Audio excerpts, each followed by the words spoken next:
Hmm. I hate to come off like a conspiracy theorist. This is Joe, by the way, the host of He Said, She Said. But we have to be mindful of the systems that we are getting ourselves involved in.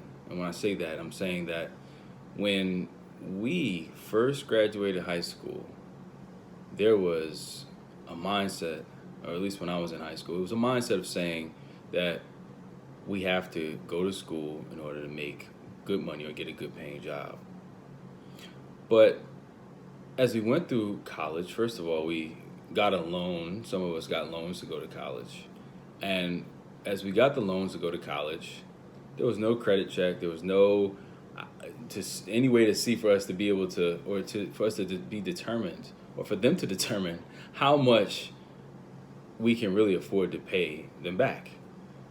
The loan was out for 60,000, 70,000, 80,000, 90,000, 100,000, whatever your bill total was for your 4-year education. And if you're like me, it didn't take 4 years to graduate college.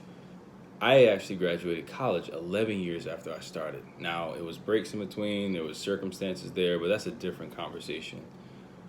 So now we have this debt of 50, 60, 70, 80, 90, 1,000, or excuse me, $100,000.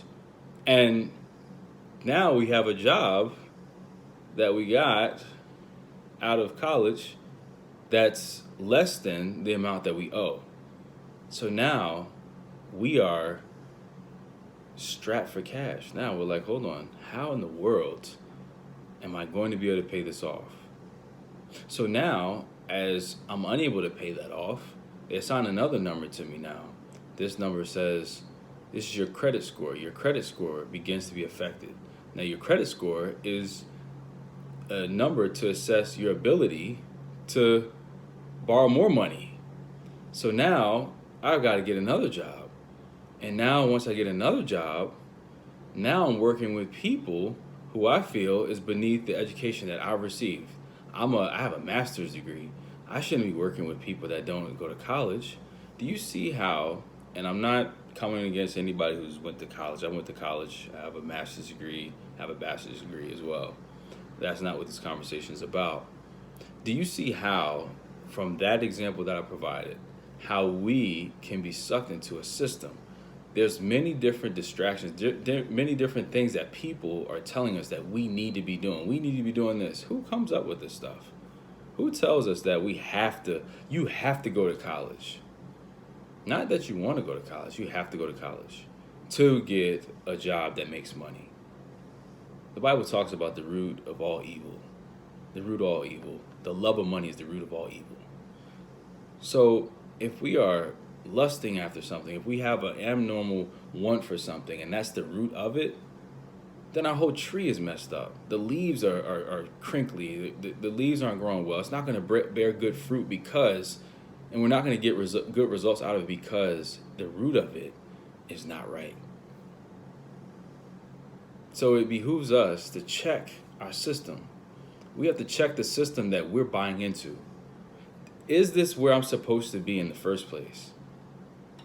Am I supposed to be doing what other people are dictating that I'm supposed to be doing? And that comes down to knowing your identity. What are you created for? What is the reason that you're here? That's the very first thing we need to come back to when checking our system. How will we develop this? How will we know? There's people around you. Listen to the people that's around you because they are going to give you the very things that need to be your point of focus. You need to be able to know the reason why you're here, and the people around you are telling you this. The question is, are you listening to that? Who's giving you the direction for your life? Who are you allowing to give the direction for your life? There's another word that we don't really like that goes around a lot, or you hear it very often. Submission. Submit. Oh, I don't like the word submission. Why not? Submission is nothing other than something that you've agreed to. You're going to submit to something. You may not submit to your parents, you may not submit to your significant other, but you're going to submit to going to work. You're going to submit to that habit that you can't quite kick. There's this level of submission that every single one of us will fall victim to. But the question is, who or what are we going to submit to? So as you check your systems, make sure that you know your reason for doing it. Whatever your it is, your it can be anything. I use college and jobs as an example, but your it can be something else. Your it can be you getting that business idea off the ground. Your it can be someone telling you that, oh, you have a good voice, you should sing. Whatever your it is, make sure that you check your system and make sure that you, at the root of it, know exactly why you're doing what you're doing. And most importantly, your position should be where God needs you to be so he can bless you. Because a lot of times we are out of position because of us listening to other people, people giving us good ideas, but are they giving us the God ideas? Has God sent this person or these people around us or around me or around you to give us that instruction? If he hasn't, get ready for some disaster. Check your circle, but checking your circle is a part of checking the system.